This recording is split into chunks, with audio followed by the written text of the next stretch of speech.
The wave of layoffs in Chinese state-owned enterprises in 1996 happened 28 years ago. For the older generation of workers born in the 1950s and 1960s, those dark memories remain vivid. They vividly recall the difficult times they endured.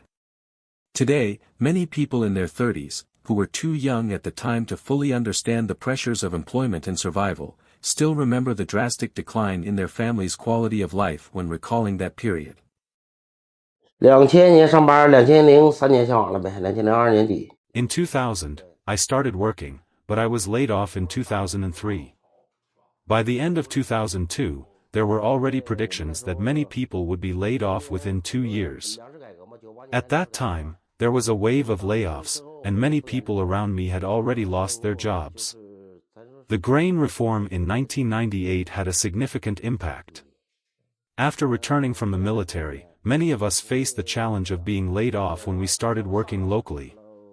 It took a long time to adapt to the new life after being laid off. Initially, I was very depressed and didn't know what to do.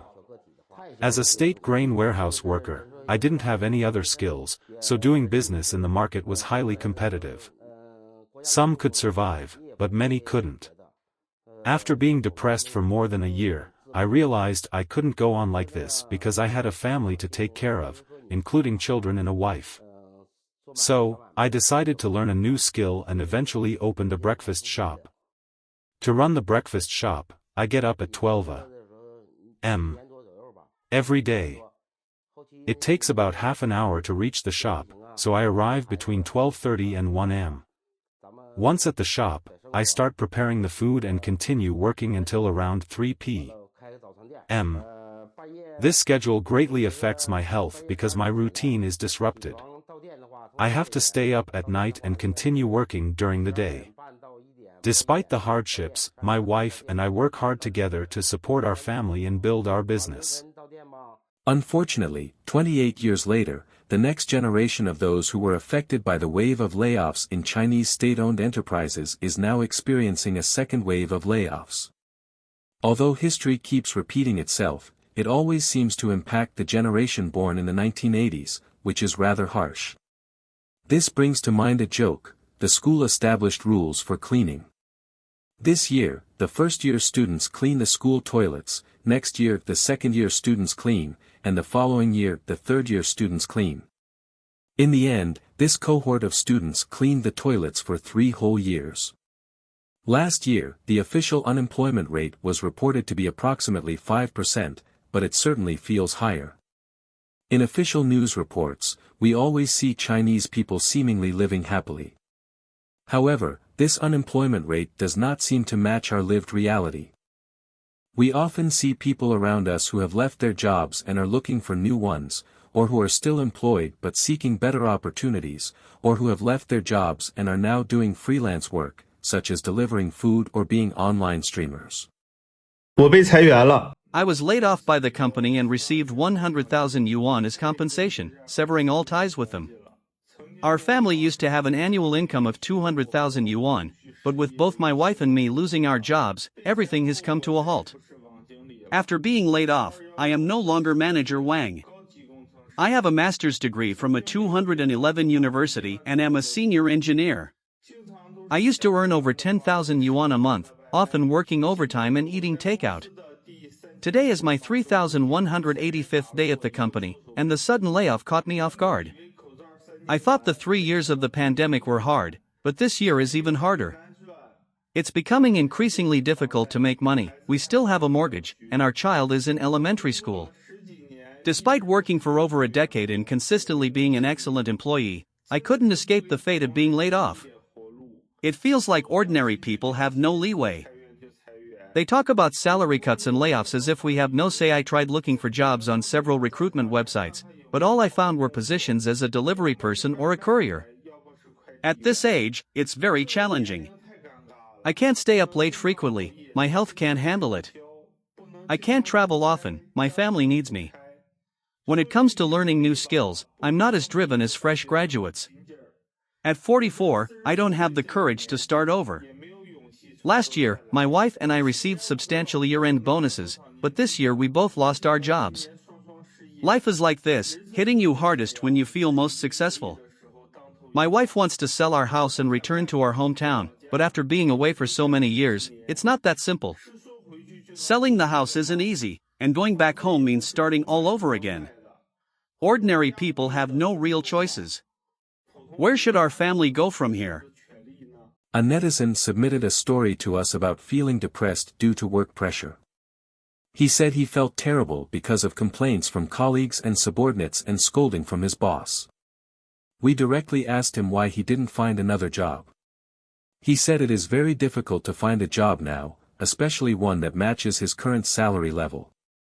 Finding a job is a common problem for most people who have already left or are planning to leave their jobs. This year, large companies in major cities like Beijing, Shanghai, Guangzhou, and Shenzhen have all announced layoff plans. Even JD.com has introduced optimization plans, canceling its former slogan of treating employees like brothers. We also interviewed HR friends from different industries to understand the current recruitment situation. They generally reported that the employment pressure is very high at the moment. In China's third and fourth-tier cities, positions that previously received no applications started getting resumes after the Chinese New Year. Conversely, this year there are many specialized recruitment positions for frontline labor, requiring workers who can quickly get up to speed. Companies need workers with basic skills or a certain level of technical expertise.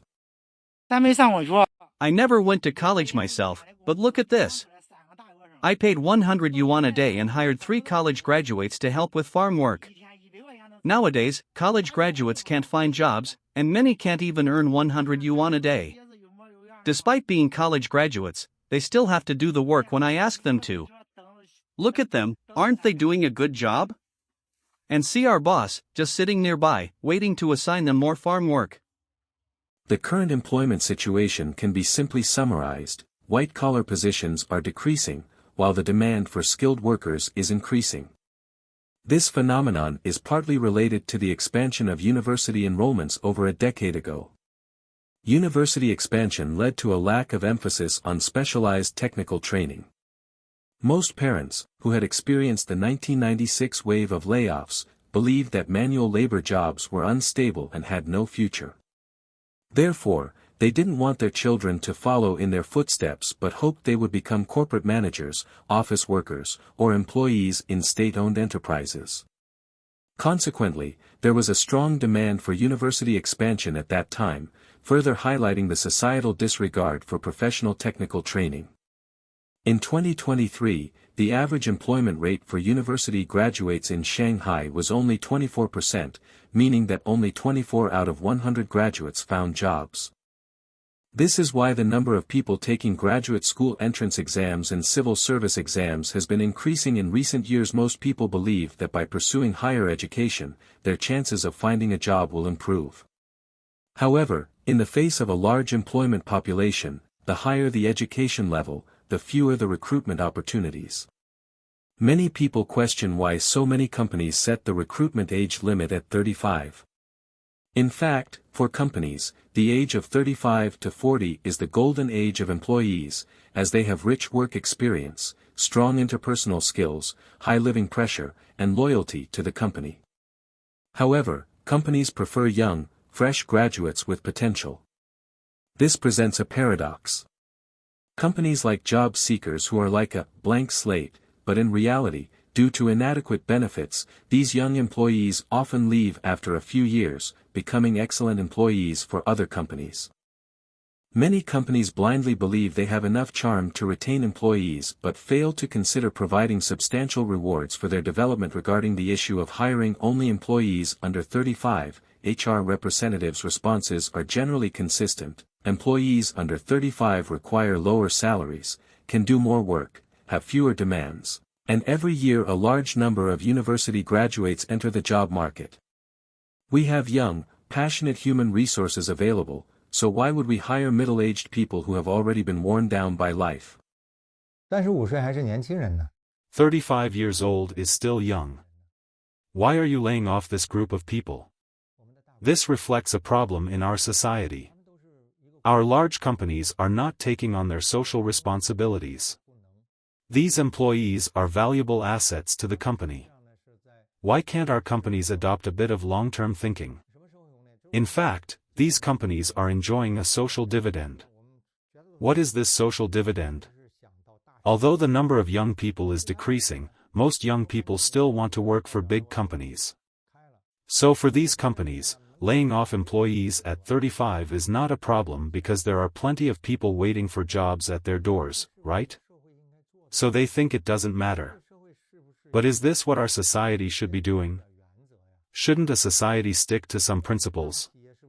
And shouldn't our big companies set an example in this regard? With rapid economic development, the standard of living continues to rise, and the consumption desires of young people are increasing. High-end electronics, trendy beauty products, gourmet food and drinks have become necessities in their lives. Influenced by TV shows and movies depicting wealthy and handsome characters, young people believe that living in luxury homes and driving luxury cars is their rightful lifestyle. However, the reality is that 95% of the population nationwide earns less than 5,000 yuan per month, meaning that only 6 out of every 100 people have a monthly income exceeding 5,000 yuan. Today's unemployment wave and the 1996 layoff wave are fundamentally rooted in overcapacity. In other words, the goods produced by enterprises lack sufficient market demand, increasing their survival pressure and forcing them to reduce operating costs through layoffs and job optimizations. Many companies follow the employment principle of 2-3-4, meaning they use the wages of 2 people to make 3 people do the work of 4. China's 14th Five-Year Plan also recognizes this, actively promoting improvements in people's quality of life and transitioning from being the world's factory to high-quality development.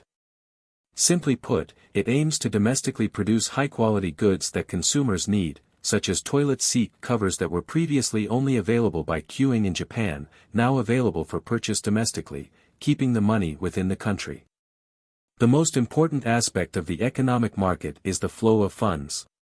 Whether in the US or China, facing economic downturn pressures, both hope to stimulate consumer spending by lowering bank interest rates to promote fund circulation, thereby revitalizing the economy. However, in 2008, China injected 4 trillion yuan to ease economic pressure, with most of it flowing into the real estate market. Although household incomes doubled from 2008 to 2024, available cash flow is actually less than in 2008, as most funds are tied up in real estate. The heavy burden of fixed assets stagnates the flow of funds in economic society, which is why the 14th Five-Year Plan strictly controls real estate. Many Chinese bloggers and netizens believe that the current situation is extremely severe and advise everyone to tighten their purse strings.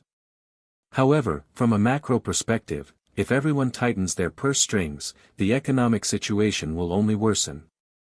Nevertheless, the actual situation for Chinese people today is that even if they want to spend money, they often lack sufficient funds.